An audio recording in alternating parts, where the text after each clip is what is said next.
Marjorie Taylor Greene is trying to rip the Trump administration apart from the inside out. It is clear that she understands there is a dynamic right now between Donald Trump and J.D. Vance over Trump's illegal war with Iran. And she is going to stick a wedge into that gap and rip this entire MAGA movement apart. Marjorie Taylor Greene is scorned by Donald Trump, and she will clearly not stop being a thorn in his side until it shreds him apart. And that is why she went on CNN tonight to drop several bombshells on Donald Trump, J.D. Vance, all of MAGA, and show what her intentions are to rip her, former party apart. And it all started calling out what we know is true, what Marco Rubio admitted, and what Donald Trump is backtracking on. Why we got into the war in Iran, a senseless, illegal war in the first place. Marjorie said it all.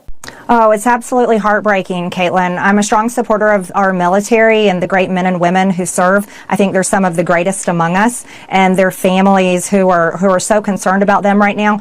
These are 13 lives that I believe should not have been lost. This war is not something that Americans voted for in 2024. As a matter of fact, we voted for the opposite. We voted for no more foreign wars, no more regime change, and we were told by many members in the administration throughout the campaign, J.D. Vance, Tulsi Gabbard, and others, that they believed that going to war with Iran would be a terrible idea. It was something that Charlie Kirk himself had said over and over again. And Donald Trump, President Trump, I voted for him 3 times, fought for him to become president, and I still want him to be successful. But he told Americans for over 10 years and even longer that he thought foreign wars and regime change was really a bad direction for America to go in. And we trusted and believed him that we wouldn't be doing this. But, you know, this was an unprovoked war, and Israel pulled us into it, pulled America into it. And so those are 13 lives that should not have been lost.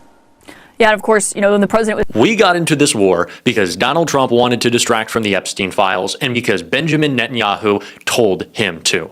Netanyahu finally found a president stupid enough that he could convince him to go to war with Iran. And I wouldn't be surprised if this was the only war that Bibi got Donald Trump involved in, got us involved in, had Americans die senselessly for. No American should die for Israel. That is not a controversial thing to say, no matter how many in the media would like to twist those words, even how many in the Democratic Party want to twist those words. And the fact that Marjorie Taylor Greene and Tucker Carlson are beating us on this, that they're the ones saying it, it is ridiculous that our party hasn't coalesced to call this all out, because I know it's where I am, I know it's where you are, I know it's where the base is. It's ridiculous. Marjorie Taylor Greene shouldn't be beating us here, but she clearly wants to beat Donald Trump into submission, because before she dropped a big bombshell on him, she hit him where it hurts. You're someone who once said you thought that there was no one more deserving of the Nobel Peace Prize than President Trump. Obviously, he's long sought one. Do you think that there's any way he could still get one given this war?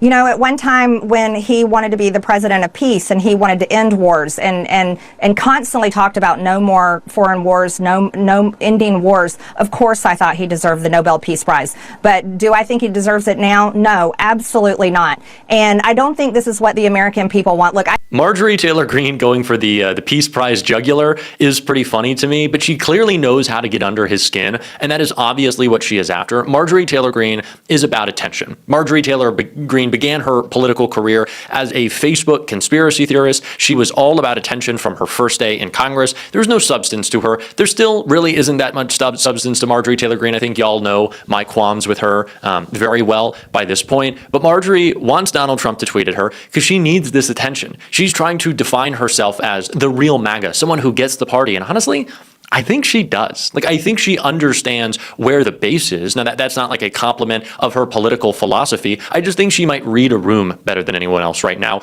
which is why she's calling out 2 people who also want to lead that next generation of MAGA, J.D. Vance and Tulsi Gabbard. And like I said, dropping the bombshell on Donald Trump that is going to rip apart this administration. You know, one of the complaints that we heard from Trump world in his first term when I was covering him was that he had the right instincts, but he was surrounded by people who led him down the wrong path or led him astray or didn't let him lead into his instincts.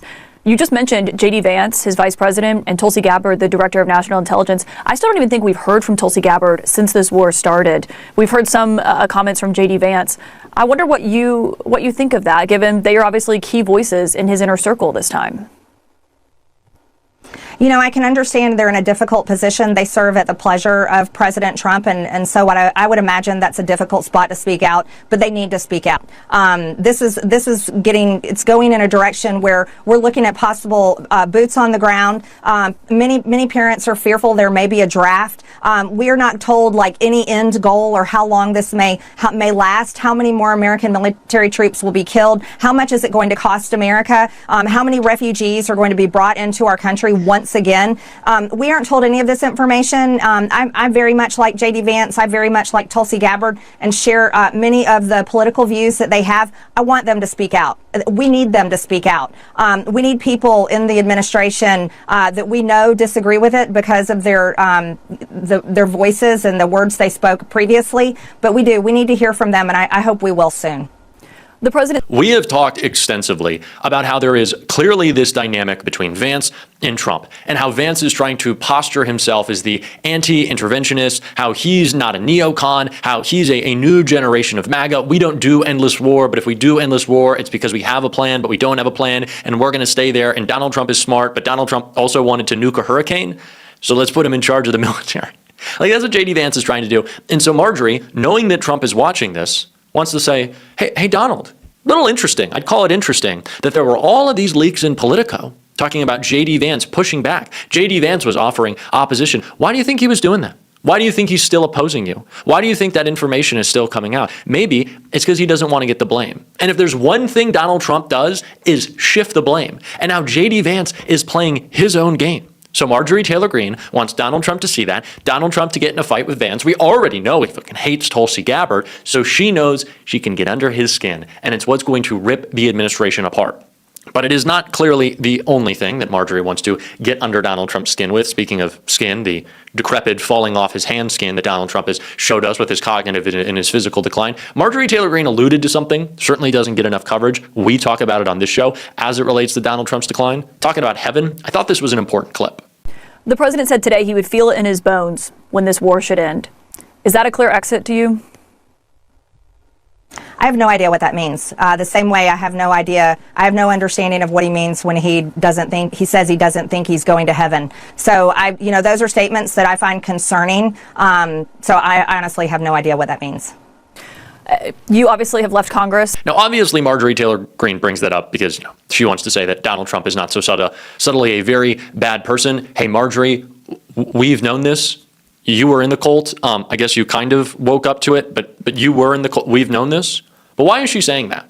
Why is she saying that it seems weird, right? It seems very weird that Donald Trump is always talking about not getting into heaven. It actually perfectly ties into what she said next. So I want to check out the clip, and then I want to talk about both of these things, Donald Trump's health and what Marjorie Taylor Greene is saying kind of in conjunction with each other. And I don't think this is what the American people want. Look, I think there's a big divide, Caitlin, between the baby boomer generation and like Gen X, my generation, and the millennials. Our generations have been the ones that have been sent to fight these wars in the Middle East, and our generations have paid a huge cost, and we want to see it over with. But yet it's the baby boomers that are in power that are just clinging to power, living out the end of their days. It really angers me, Caitlin, because I feel like they're ruining it for the rest of us. They're leaving us with tens of trillions of national debt. Only 7 years from now, Social Security is going to be bankrupt. So she pivoted from Donald Trump's health to we need a younger generation of leaders. Again, Marjorie Taylor Greene trying to create this contrast that she's the new MAGA, ushering in her generation. She's got to lead. She's got to be in charge. That's what she's doing here.